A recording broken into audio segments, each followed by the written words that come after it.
Shalom semua. Lebih keras lagi shalom. Kasih tepuk tangan yang meriah untuk Tuhan. Bapak Ibu saudara yang diberkati Tuhan, dalam kebaktian kedua ini, yang satu jangan itu. Apapun yang terjadi, kita harus tetap setia dengan Tuhan, saudara. Di desktopnya ada di desktopnya. Saudara, kita akan bicara tentang apapun yang terjadi, kita harus tetap setia sama Tuhan. Amin. Saudara, dengar baik-baik. Excel itu khotbah salah, Excel. Lihat yang satu tuh, apapun yang terjadi, kita apapun yang terjadi, saudara bilang apa? Kita harus tetap setia dengan Tuhan. Roma 8 ayat yang ke-35, saudara. Roma 8 ayat yang ke-35. Saudara lihat ini baik-baik. Roma 8 ayat yang ke-34, 35 maksud saya. Kita bangkit berdiri, kita baca sama-sama 2 ayat saja sebelum kita masuk dalam perjamuan kudus. Kristus Yesus telah mati, bahkan lebih lagi yang telah bangkit, yang juga duduk di sebelah kanan Allah, yang malah menjadi pembela bagi kita. Ini alasan saudara-saudara bahwa kasih Tuhan harusnya membuat kita menyadari apapun yang terjadi dalam hidup kita, kita tetap setia sama Tuhan. Amin. Lalu Paulus menasihatkan ayat 35, siapakah yang akan memisahkan kita dari kasih Kristus? Penindasan atau kesesakan, atau penganiayaan, atau kelaparan, atau ketelanjangan, atau bahaya, atau pedang. Silakan duduk Bapak Ibu saudara yang diberkati Tuhan. Saya tadi bilang bahwa tema kita apapun yang terjadi, jangan ada alasan apapun yang membuat kita terpisah dari Tuhan. Amin. Saudara-saudara, perhatikan ayat 35 yang menjadi sasaran atau fokus khotbah saya. Siapakah yang akan memisahkan kita dari kasih Kristus? Kata pertanyaan, ini pertanyaan. Kalau saudara lihat ini pertanyaan. Siapa yang akan memisahkan kita dari kasih Kristus? Menurut terjemahan saya ada 2 hal yang kita bisa belajar dari ini. Satu, dia sedang bikin sebuah sebuah proklamasi bahwa tidak ada yang bisa pisahkan saya, yaitu Rasul Paulus dengan jemaatnya dengan Tuhan. Tetapi begini, ayat ini juga sekaligus mau memberi kita begini, bukan hanya sebuah proklamir atau proklamasi kemerdekaan bahwa siapa yang bisa pisahkan saya dari kasih Tuhan, tapi kata ini juga sekaligus bilang begini, kalau begitu ada juga yang bisa pisahkan kita, begitu. Jadi ini punya 2 makna begini. Bagi orang yang sungguh-sungguh dengan Tuhan, dia meyakini tidak ada orang yang bisa pisahkan dia dari Tuhan.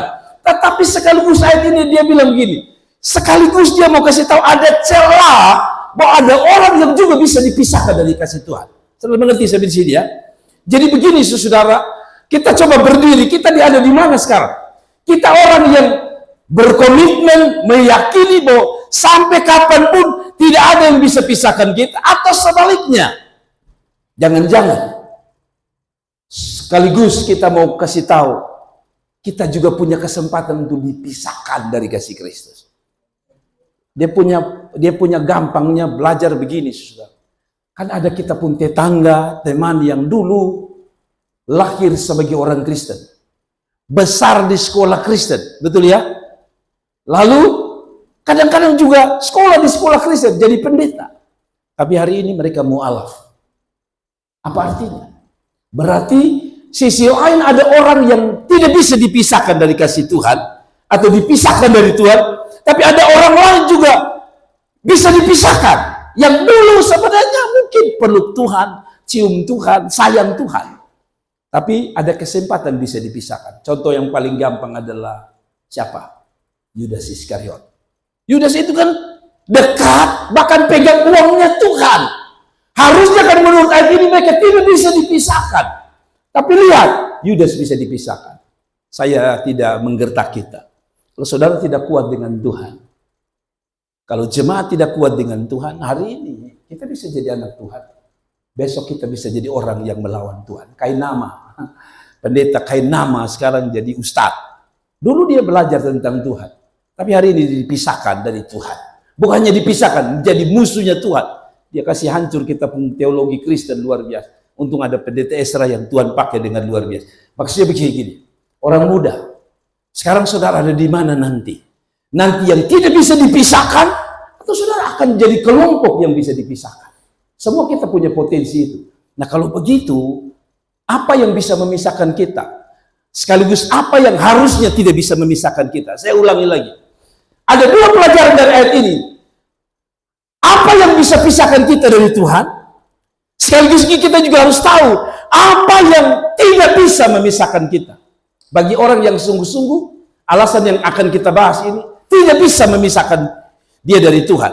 Tapi bagi sejumlah orang yang lemah, tiga alasan ini akan menjadi alasan untuk dia terpisah dengan Tuhan. Tidak heran Yesus pernah bilang apa? Orang yang terdahulu akan menjadi terkemudian, lalu orang yang terkemudian. Kalau kita lihat di video hari-hari ini, orang di samping orang mualaf, tapi juga kalau sudah lihat ada Agatha namanya, seorang pendebat Kristen yang lahir dari orang Muslim. Ya, kalau saudara baca hari ini ada siapa? Syafudin yang ada di Amerika. Itu dulu pengajar Muslim luar biasa. Dia sekarang malah tidak mau dipisahkan. Ada namanya Haji siapa tuh? Saya lupa persis namanya. Sekarang jadi pendebat Kristen. Dia pembela iman Kristen luar biasa. Tapi juga ada Yahya Waloni yang terpisah dari Tuhan. Saya mau ajar gini. Dengar baik-baik jemaat Tuhan. Orang-orang yang tinggalkan Yesus itu juga orang yang pernah makan perjamuan. Betul ya? Nah kalau begitu bagaimana supaya kita ada di kelompok yang tidak bisa terpisahkan? Sekalipun ada tadi dia bilang, berarti ada kesempatan untuk terpisah. Mari kita belajar dengan cepatnya. Saudara lihat ini baik-baik. Alasan apapun tidak boleh bisa dan boleh memisahkan kita dari Tuhan. Hal-hal apa saja yang tidak boleh memisahkan kita, atau justru sekaligus kita harus tahu, supaya kalau ini terjadi, kita sudah tahu, dia tidak boleh memisahkan kita. Amin. Mari kita bahas perlahan-lahan apa itu hal yang bisa memisahkan, sekaligus alasan yang harusnya walaupun itu terjadi tidak boleh memisahkan kita dari kasih Tuhan. Satu, dengar baik-baik. Masalah yang terus bertubi-tubi menghantam kita silih berganti akan membuat orang kecewa sama Tuhan. Dan ini adalah kesempatan untuk orang itu dipisahkan dari Tuhan. Tapi tadi saya bilang, kalau orang kuat di dalam Tuhan, masalah yang silih berganti tidak akan memisahkan dia. Jadi sekarang saudara berdiri di mana? Masalah datang bertubi-tubi, langsung bilang, ikut Tuhan juga percuma, saya tidak mau ikut Tuhan lagi. Ya, saya tidak mau ikut. Akhirnya kita terpisah. Atau sebaliknya ini tantangan ujian. Kalaupun ada masalah yang bertubi-tubi datang, Anda tidak kecewa, justru Anda bilang, oh saya sudah tahu nih. Ini godaan itu saya terpisah. Lalu saudara berkata, oh tidak. Walaupun masalah datang, saya tidak akan terpisah dari kasih Tuhan. Jadi ada dua. Nah mari coba kita baca ayat 35. Saudara lihat ini. Siapakah yang akan memisahkan kita dari kasih Kristus? Apa yang bisa pisahkan kita? Sekaligus apa yang harus kita tahu supaya jangan dia menjadi alasan kita pisah dengan Tuhan. Satu, penindasan atau kesesakan. Kata yang digunakan yang bisa pisahkan orang itu pertama apa? Penindasan, kesesakan, lalu ada satu kata lagi, penganiayaan. Saudara tahu, manusia itu suka dengan namanya hidup aman, hidup tenang, kalau bisa semuanya aman dengan baik. Tapi setan tidak suka. Setan akan kasih penindasan, setan akan kasih kesesakan, setan akan kasih penganiayaan. Ini bicara apa? Penindasan habis datang kesesakan, kesesakan datang habis penganiayaan. Dia sedang bicara tentang masalah yang bertubi-tubi. Kalau saudara tidak kuat dengan Tuhan, ya tadi saya bilang, Anda terpisah. Tapi kalau Anda sudah tahu seperti orang kasih racun, kita sudah tahu ini racun ini. Nah racun untuk memisahkan kita dari kasih Tuhan adalah penindasan, kesesakan, dan penganiayaan. Bicara tentang persoalan yang datang bertubi-tubi. Jadi kalau saudara ikut Tuhan lalu bilang gini, Bapak, kita tambah komitmen, masalah tambah banyak. Saya kasih tahu saudara, itu peringatan. Satu, saudara akan kecewa, bilang, malas ikut Tuhan. Lalu saudara terpisah dari Tuhan. Atau saudara bilang, saya sudah belajar dari Paulus. Paulus bilang, ini cara untuk pisahkan saya. Dan kau dengar ya, engkau mau kasih masalah model apapun tidak bisa pisahkan. Ini terjadi dalam diri Ayub dan istrinya. Waktu satu masalah belum selesai, satu datang. Harta belum sudah habis, anak-anaknya mati. Tapi Ayub bilang apa? Tuhan yang memberi, Tuhan yang memanggil, terpujilah nama Tuhan. Betul? Lalu dia bilang begini, Istrinya bilang begini, kita pisah saja daripada Tuhan. Bahasanya bukan pisah, tapi bahasanya bilang gini, ayo, masih bertekunkah engkau dengan Tuhan? Kutuki dan mati. Artinya begini, pisah sudah dengan Tuhan. Saya kasih tahu saudara, mau tidak mau, bukan hanya jemaat. Saya kenal ada pendeta yang dulu berapi-api untuk Tuhan. Tapi karena masalah bertubi-tubi mereka tinggalkan pelayanan. Kenapa? Karena mereka merasa ikut Tuhan juga berat ya.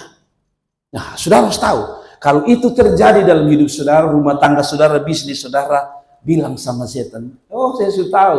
Ini kayaknya lu mau kasih lu bikin beta puas hati, terganggu, kecewa, kecewa sama Tuhan. No.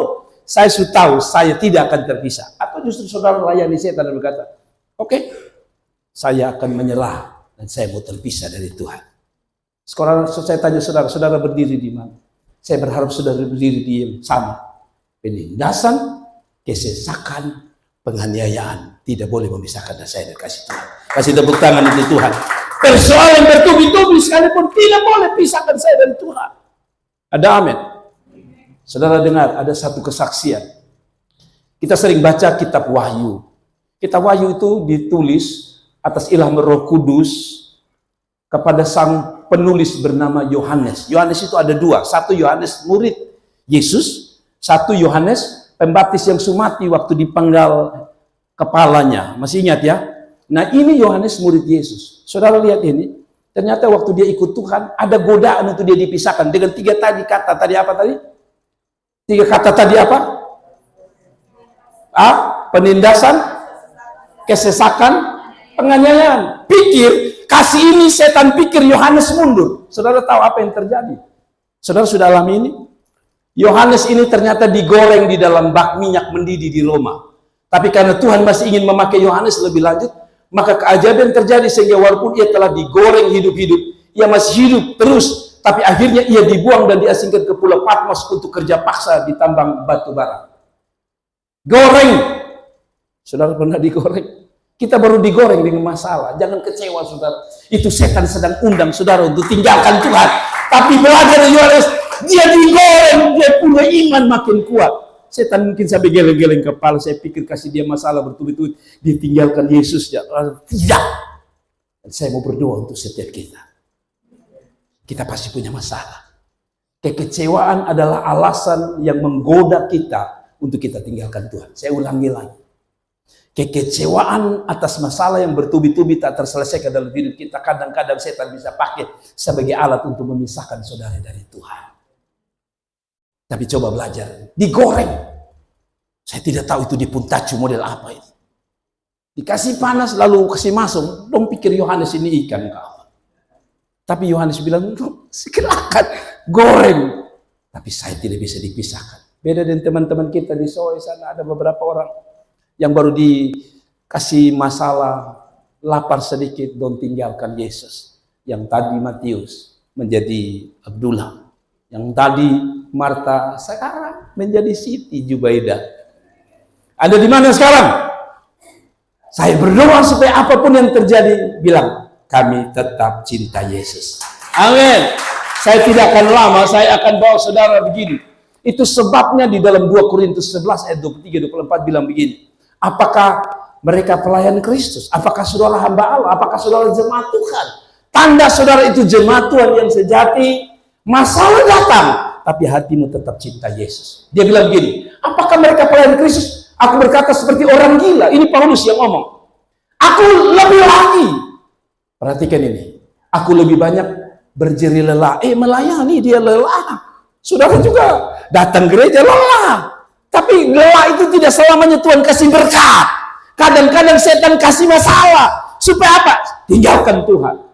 Sudah lelah ikut Tuhan, urus Tuhan, urus pekerjaan Tuhan, melayani, masalah tambah banyak. Tapi Paulus bilang begini, saya suka.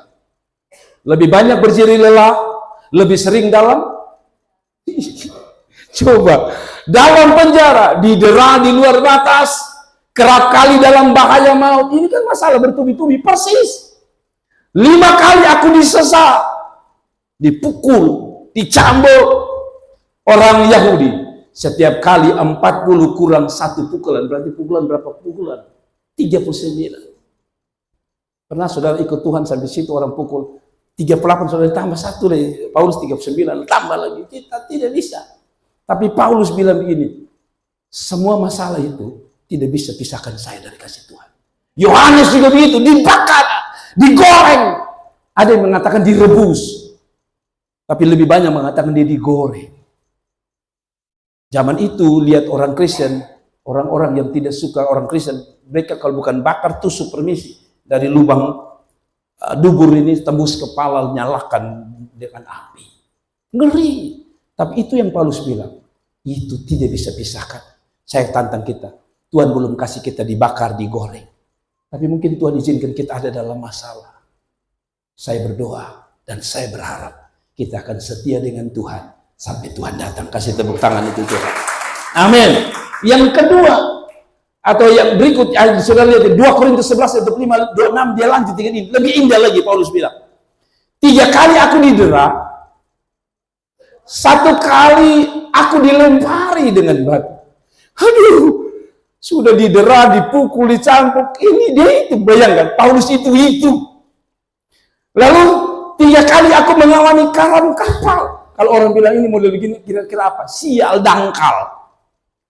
Biasanya kalau kita di titik ini, setan mulai bisik. Lu ikut Tuhan, buat apa? Pastinya. Percuma, Tuhan itu soalnya ada. Tidak ada. Lalu dia bilang apa? Sehari semalam aku terkatung-katung di tengah laut. Beda dengan kita tuh. Baru gelombang gitu darah, Yesus, Tuhan tolong saya. Tuhan saya belum kawin, tiba di roti pulang kupang dulu, Tuhan, bekawin belum mati. Tapi ini terlalu abu. Dalam perjalanan aku sering diancam bahaya. Kemana saja dia menginjil, melayani, bahaya. Belum lagi bahaya penyamun. Dia tidak hardik. Aku berdoa supaya perlindungan Tuhan di dalam, supaya penyamun tidak menyentuhku. Saudara, ini penyamun. Bahaya dari pihak orang-orang Yahudi. Dari pihak-pihak orang bukan Yahudi, bahaya dari kota, bahaya di padang gurun, bahaya di tengah laut, dan bahaya dari pihak saudara-saudara palsu. Perhatikan. Tapi dia tulis Roma 8:35, dia sedang bilang begini, lihatin. 1, bukan hanya penganiayaan, dia hitung semua masalah. 1 belum selesai datang, tapi dia bilang, jangan jemaat, engkau digoda untuk tinggalkan Tuhan. Justru saya, kalau model begitu Paulus bilang, saya malah buktikan kepada dunia dan persoalan saya tetap cinta Tuhan. Amin. Hari ini mungkin saudara makanmu tidak jelas karena uang saudara tidak banyak. Mungkin Anda mau makan sulit, tapi di sisi lain Tuhan seperti firman Tuhan bilang, ayo tetap semangat melayani, tetap semangat beribadah. Bagi sejumlah orang mungkin gampang, bagi saudara bergumul, tapi keputusannya harus sama. Saya tetap cinta Tuhan. Saya tidak bisa dipisahkan dari Tuhan. Amin. Orang diberkati dekat Tuhan biasa, tapi waktu saudara tidak punya apa-apa, tapi hatimu masih untuk Tuhan Yesus. Itu satu kebanggaan bagi Tuhan untuk dirimu. Amin. Saudara, saya baca ini dan saya bilang, Tuhan tolong jemaat saya. Supaya sesusah apa mereka tidak boleh jual iman mereka, dan sesusah apapun mereka punya cinta tetap sama untuk Tuhan Yesus. Amin. Sebab kadang-kadang alasan itu membuat orang tinggalkan Tuhan. Saya bilang, Ayub itu kata Alkitab saleh, tapi istrinya goda dia. Memang ada alasan, katanya begini, ada alasan untuk kita marah sama Tuhan. Ada ribuan alasan, seperti tadi Paulus bilang, saya didera, saya terapung-apung tanpa pembelaan Tuhan mungkin. Itu ada ribuan alasan. Tapi Paulus bikin alasan hanya satu di ayat 34. Dia yang telah mati dan dia yang telah bangkit. Itu yang menjadi alasan aku hidup. Saya kasih tahu saudara, banyak alasan setan kasih saudara kecewa. Tapi Anda harus tahu, perjamuan kudus bicara tentang hanya ada satu alasan. Saya tidak akan tinggalkan Tuhan. Kalaupun ada banyak alasan untuk saya bisa tinggalkan Tuhan, tapi saya hanya punya satu alasan untuk tidak tinggalkan Tuhan, yaitu kasih Tuhan menyelamatkan saya dari dosa saya. Amin. Nah, saudara lihat ini baik-baik. Yang kedua, godaan untuk orang bisa ada di situ begini. Ujian itu kan hanya ada 2. Waktu kita masih ingat waktu kita sekolah, ujian naik kelas kah, ujian terakhir. Biasanya ujian itu untuk apa? Hanya ada 2. Satu, saudara lulus naik kelas, atau saudara tinggal di kelas, tetap di kelas, atau saudara tidak lulus. Betul ya? Ujian itu punya makna 2. Naik kelas, lulus, atau sebaliknya, tetap di kelas atau tidak lulus. Setan juga begitu. Setan waktu dia kasih persoalan, tantangan, nah poin kedua, dia kasih kekurangan. Supaya apa? Ya tadi, kalau dia kasih kekurangan, dia mau lihat. Kira-kira kasih kekurangan ini orang masih bisa melekat sama Tuhan atau dia justru dia terpisah. Tapi Paulus bilang, kalaupun ada kekurangan tidak akan memisahkan saya dari kasih Tuhan. Hidup ini tidak selamanya sempurna, betul? Ada waktu kita pun dompet penuh, bos. Ada waktu kering kerontang. Dan itu setan mulai bisik, lu pikir kebaktian jam 10, pikir apa, panas lagi. Pulang tidak dapat apa, nasi juga beras hampir habis, dan belum ada tanda-tanda beras menumpuk. Tapi Paulus bilang begini, kalaupun tadi persoalan bertubi-tubi tidak boleh pisahkan saya, maka godaan setan kedua adalah dia bisik. Lu lihat tuh, lu ikut Tuhan tapi lu kurang mama, kurang beras, kurang minyak tanah, kurang minyak goreng. Kalau kurang bedak kan masih bisa tahan, ya kan? Kita bisa pakai bedak yang lebih murah. Tapi kalau kurang makan, dan disitulah setan akan bilang, buat apa ke Tuhan? Menderita sekali. Tapi Paulus bilang, godaan ini akan membuat saya tetap dekat dengan Tuhan, saya tetap cinta Tuhan. Coba saudara lihat ayatnya, bagus sekali ini ayatnya. Siapakah yang bisa memisahkan kita? Artinya tidak ada yang bisa, termasuk kekurangan. Tapi ada orang yang juga justru karena kekurangan, dia bisa tinggalkan Yesus kembali. Waktu Ayub itu kaya istrinya, oh Tuhan mantap, saya dekat Tuhan. Tapi waktu hartanya habis, anaknya mati, istrinya bilang, buat apa dekat Tuhan? Waktu mereka kekurangan, hati mereka juga berkurang. Tadi saya kasih tahu saudara, waktu saudara berkekurangan, hatimu harus bertambah sama Tuhan. Orang dunia, kalau berkurang harta, berkurang berkat, dia pun hati juga berkurang dengan Tuhan. Anda berbeda, Anda harus hatimu makin bertambah untuk Tuhan. Saudara lihat ini. Atau dia pakai kata berikutnya, ketelanjangan, kelaparan, ketelanjangan. Manusia punya kebutuhan itu di dua ini. Telanjang itu bicara tentang berarti tidak ada pakaian. Kelaparan itu bicara tentang isi perut. Manusia ini dia punya kebutuhan pokok itu itu orang bilang tambahan saja. Tapi kebutuhan manusia paling pokok ya ini, tubuh kita pun tubuh lalu makan. Dan Paulus menggunakan kata bagus sekali. Dia tidak kadang-kadang menggunakan kata banyak. Dia bilang hati-hati. Dalam kesusahan setan bisa bisik, saudara tinggalkan Tuhan. Amin. Saya ketemu beberapa orang yang terlalu susah, akhirnya maaf kata jadi mualaf. Terlalu susah nah. Tiba-tiba ada yang datang bilang, sudah nanti lu punya anak beta kasih sekolah. Ya sudahlah, lu punya makan kita tanggung. Kebutuhan datang. Jual Yesus pun tidak masalah. Ini bukan terjadi hanya kita ya. Saya kasih ingat saudara, mungkin saudara bilang begini, beta kuat Bapak. Hati-hati. Saya hanya kasih ingat bahwa kalaupun ada kekurangan, ingat hatimu masih sama. Siapa yang digoda untuk hal ini? Murid Yesus siapa yang digoda? Yudas. Waktu dia punya kekurangan, dia pegang uang, bendahara toh. Dan orang tahu, Yesus atau uang. Yudas pilih uang. Kalau dia pikir buat apa ada Yesus, tapi saya mungkin tidak punya pakaian yang baik, makan yang baik. Buat apa Yesus harus kayak kelaparan? Dan dia jual Yesus. Saya keingatkan orang-orang muda ya. Yang orang muda kusiang nona-nona. Bapamu boleh susah, mamamu boleh susah. Jangan ada laki-laki tidak seiman gara-gara dia kaya, lalu dia hebat, lalu sudah bilang, sulama potong lapar, jadi sudah, yang potong-potong hidup baik. Stop. Saudara sudah dengar, kekurangan tidak boleh memisahkan kita dari kasih Tuhan. Amin. Amin. Saya omong ini untuk menguatkan kita semua. Karena kadang-kadang saya bagi hamba Tuhan, kadang-kadang kami juga digoda. Melayani. Lihat teman yang lain, sudah naik pesawat, terbang Hong Kong, terbang Amerika, terbang Australia. Saudara penggembala hanya terbang Tofa, Oiba. Tapi tidak boleh ganggu itu untuk kita kehilangan kasih semangat melayani. Amin.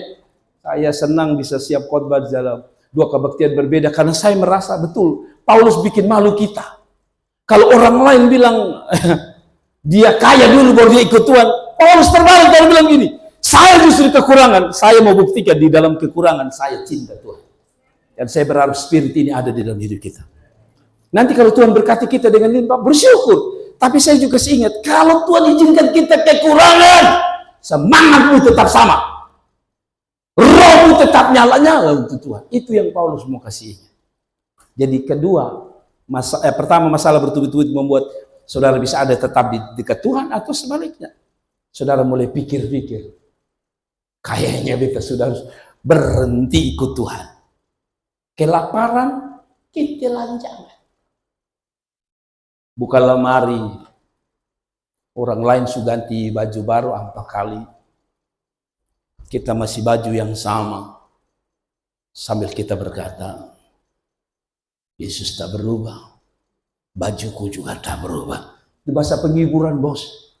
Karena lu tidak mampu beli sebenarnya. Tapi saya kasih tahu saudara, itu bukan menjadi ukuran bahwa saudara tinggalkan Tuhan. Tapi justru itu menjadi ukuran saudara tetap setia sama Tuhan. Amin. Saudara lihat ini, dia bilang begini. Sekali lagi, kalau saudara baca tadi ayat sudah saudara temukan, maka kalau saudara baca, saya kasih ingat saudara. Tapi sebelum itu, saya pada poin yang terakhir. Saya tidak khotbah lama, saya akan akhiri. Yang ketiga, tadi saya bilang, memang ini alasan untuk kita tidak terpisah. Tapi sekaligus ini sebenarnya juga warning untuk kita. Ini bisa menjadi alasan orang tinggalkan Tuhan. Yaitu yang terakhir, hal-hal yang akan membawa kita mendekati kematian. Hal-hal yang apa? Membawa kita dekat dengan kematian. Maksudnya begini, saya kenal ada orang yang, saya buka beberapa YouTube, TikTok, ada pendeta yang melayani luar biasa. Tapi tiba-tiba dia kena kanker, saudara, dari ujung kepala sampai ujung kaki, tidak sembuh, saudara. Saya ikuti dia. Apakah dia akan mundur? Karena dia terlalu menderita. Saya kenal saya pernah baca sebuah buku ya. Saya berdoa supaya saya tolak, tapi ini terjadi. Ada sepasang suami istri, saya lupa di negara mana. Mereka cinta Tuhan, mereka gembalakan satu sidang yang luar biasa diberkati. Satu waktu ketika suaminya pergi pelayanan, istrinya yang cantik ini diperkosa orang. Hari itu ada godaan untuk sang pendeta ini bilang, ngapain saya ikut Tuhan? Istri saya diperkosa. Kalau saudara baca, ikut perkembangan Joyce Meyer, seorang pengkhotbah luar biasa. Dia diperkosa oleh bapak kandungnya dari kecil, mengalami pelecehan. Tapi hari ini Joyce Meyer dipakai Tuhan luar biasa. Karena Joyce Meyer punya prinsip yang sama.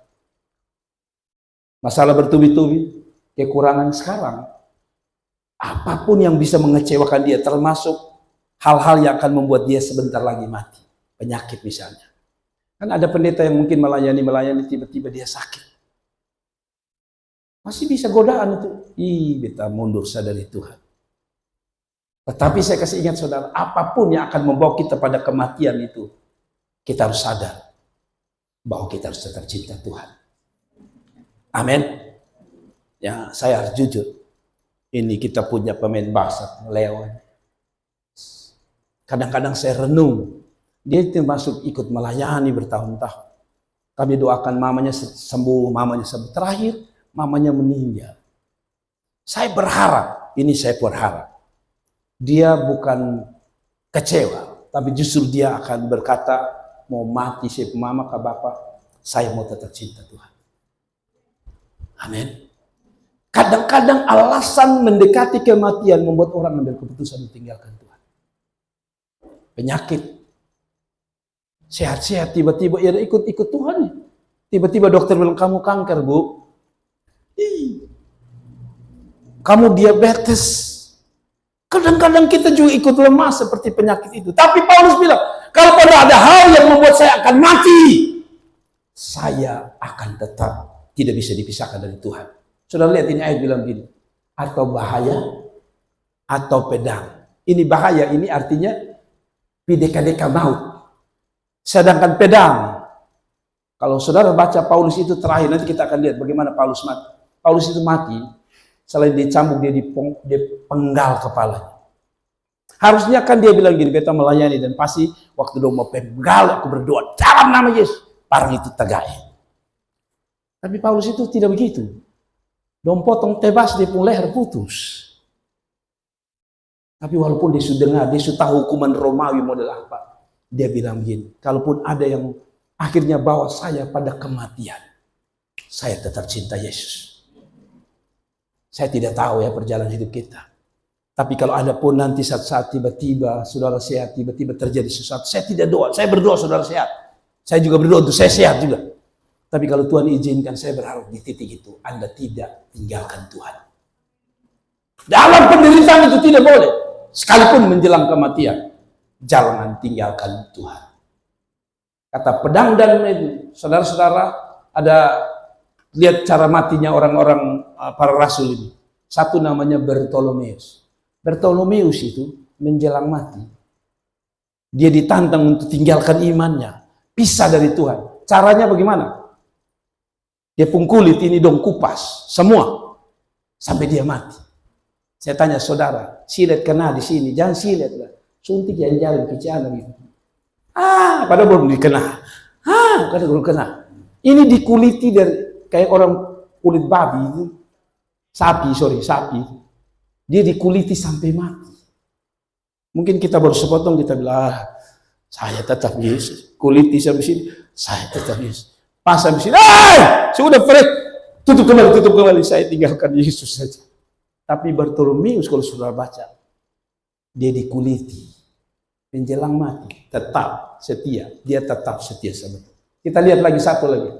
Cara matinya para rasul. Satu lagi namanya Andreas. Andreas pulang ya. Andreas ini salah satu murid yang dia pun cita-cita mati seperti dia pun Tuhan Yesus. Beda dengan kita kan? Kita pun cita-cita hebat. Dia pun cita-cita lain.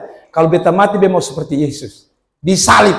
Dan saudara tahu ini yang terjadi. Ia mati disalibkan di atas salib berbentuk X. Yang akhirnya menjadi simbol dirinya. Seorang saksi, dia punya murid berkata begini. Beta pernah dengar. Andreas bilang begini. Beta pun rindu. Nanti satu waktu dia mati disalib. Dan saudara tahu dia mati disalib.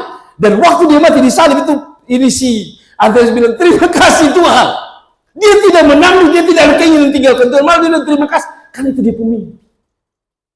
Dia pun cita-cita dan terkabul. Mati seperti Yesus. Bahkan ketika dia disalib, saudara tahu, dia masih khotbah. Jangan terpisah. Mungkin. Sambil dicambuk sampai mati. Saya tidak tahu apakah saya sehebat mereka. Tapi doa saya, semua kita Tuhan tolong. Supaya apapun yang terjadi dalam hidup kita tetap cinta Tuhan. Haleluya. Amin. Satu lagi, supaya saudara lihat, supaya kita malu dengan Tuhan. Kalau kita hanya hanya alasan sakit kepala, sakit demam, lihat, ini dikuliti, disalib. Satu namanya Markus. Markus ini meninggal dunia di Alexandria, Mesir sekarang katanya. Setelah badannya diseret hidup-hidup dengan kuda melalui jalan-jalan yang penuh batu sampai menemukan ajalnya. Yang saudara pikir gampang. Jadi diikat, ditarik dengan kuda, cari batu-batu. Ketong coba saja, terantuk satu saja. Nenek moyang semua keluar. Dan tetapi, Markus ini tarik. Saya bisa bayangkan, dia pun kepala, dia pun kaki, dia pun lutut, dia pun kuku kena batu. Teman. Tapi dalam keadaan itu, tetap ditarik. Kuda terus berlari. Sampai Markus mati. Markus mundur? Tidak. Satu lagi. Paulus yang menulis ini, dia bilang begini.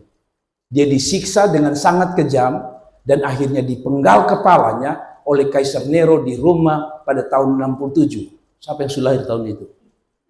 Rasul Paulus adalah rasul yang paling lama mengalami masa siksaan di penjara. Kebanyakan surat-surat dari Rasul Paulus dibuat dan dikirim dari penjara. Maksud saya begini, dia bukan hanya omong bahwa saudara yang bisa pisahkan kita, termasuk penganiayaan tadi.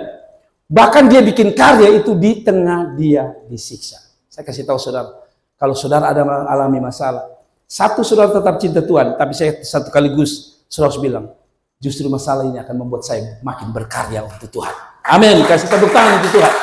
Nah, saya tutup dengan cerita yang bagus. Saya pesan, kalau ada godaan lapar, penganiayaan, masalah bertubi-tubi, ada hal yang akan membuat, kalaupun mau mati, ingat pesan internet, jangan dek, jangan ya dek, gitu. Ini sekarang lagi terkenal. Bilang, kalau ada godaan untuk mundur dari Tuhan apa? Jangan dek, jangan ya dek. Nah, ini ada cerita. Pendeta saja bisa mundur, jadi saudara jangan anggap remeh. Ada seorang pendeta namanya David Flut. David siapa? Ini bukan David Ratu Uju, ini David Flut. Nama istrinya Spia. Jadi saya cerita saja, supaya saya tidak lupa, saya lihat di sini. Jadi mereka ini satu waktu terpanggil melayani di Afrika. Di mana saudara? Di Afrika. Ketika mereka sampai di sana, singkat cerita, mereka ini menggebu. Pokoknya mungkin seperti Paulus. Tidak ada yang bisa kepisahkan saya dari kasih Tuhan. Sampai di Afrika, ada masalah bencana sakit malaria yang mengerikan. Singkat cerita, anaknya mati. Anak baru lahir mati. Nah, mereka coba injili orang-orang Afrika. Tidak ada yang mau bertobat. Tidak ada yang mau terima Yesus. Sudah begitu lagi, istrinya yang dia paling cintai, yang melayani sama-sama, yang punya visi datang ke Afrika dengan harapan Tuhan akan bawa jiwa-jiwa datang pada Tuhan. Saudara tahu apa yang terjadi? Sudah tidak ada jiwa-jiwa, istrinya mati. Dan dalam keadaan itu dia sempat melahirkan seorang anak. Anak itu diberi nama, dia bilang sama suaminya, beta mau mati. Jadi kasih nama buat tumpu anak Aina. Siapa saudara? Aina. Kasih nama dia Aina. Saya tidak tahu kenapa dia kasih nama Aina, tapi pokoknya dia bilang, tapi suaminya ini sudah terlanjur kecewa sama Tuhan. Datang pelayanan tidak berhasil, istri mati, anak mati. Lalu singkat cerita, saudara, suaminya ini, si David Stut ini, pulang ke Swedia, laporkan ke misi dan berkata, saya berhenti. Dan ini kata dia, saudara. Ini kata dia. Dengan emosional David berseru, kau Tuhan mengecewakan aku. Saudara lihat. Pernah saudara omong itu sama Tuhan? Beta kecewa sama Tuhan. Kalaupun itu hati-hati, setan mulai menang atas saudara. Beta bergumul untuk suami, begini seterusnya Tuhan. Beta bergumul untuk istri, begini saja. Beta bergumul untuk berumah tangga, begini saja. Setan akan pakai itu untuk saudara bilang, saya kecewa sama Tuhan. Tapi saudara jangan tunggu dulu di pencerita. Dan terakhir saudara, saya dengar David Stut ini akhirnya sakit banyak dan dia kena stroke. Dan dia mati dalam kekecewaan dengan Tuhan. Tapi ini menariknya. Waktu menjelang mati itu, istrinya itu ternyata sempat menginjili dari 600 kira-kira orang itu. Dia menginjili ada satu anak kecil, dia omong tentang Yesus. Anak kecil, dia omong-omong. Tapi namanya anak kecil ya sudah biasa saja. Akhirnya ibu ini mati. Dan karena mati, tadi si siapa? David Stut ini pulang ke Swedia, lalu ketemu satu keluarga namanya keluarga Erikson. Dia titipkan, kali keluarga Erikson ini mau pergi lagi pelayanan di sana. Dia bilang, saya tidak mau. Saya kecewa sama Tuhan, saya tinggalkan Tuhan. Tapi saya minta tolong ya, rawat anak saya. Karena saya tidak mampu rawat dia. Anak itu bernama siapa? Aina. Yang akhirnya si siapa namanya? Keluarga siapa tadi? Keluarga Erikson ini pergi ke Afrika. Sampai di Afrika, saudara tahu, ini keluarga Erikson mati lagi.